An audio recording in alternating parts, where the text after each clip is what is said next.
সিরিজে দারুণভাবে ঘুরে দাঁড়ালো বাংলাদেশ। প্রথম টি-20 বাজেভাবে হারার পর দ্বিতীয় ম্যাচেই সহজ জয় পেয়েছে বাংলাদেশ। রানের দিন থেকে নিজেদের ইতিহাসে দ্বিতীয় বড় ব্যবধানে জয় পেয়ে সিরিজে 1-1 সমতায় ফিরল টাইগাররা। বাংলাদেশের 178 রানের লক্ষ্যে ব্যাট করতে নেমে কোনো প্রকার পাত্তা পায়নি স্বাগতিকরা।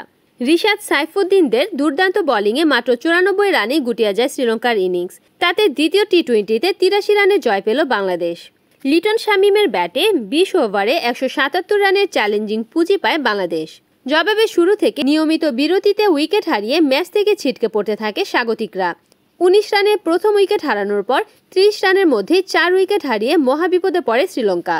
এরপর অবশ্য সানাকা ও নিশাঙ্কা মিলে দলকে এগিয়ে নিতে থাকেন।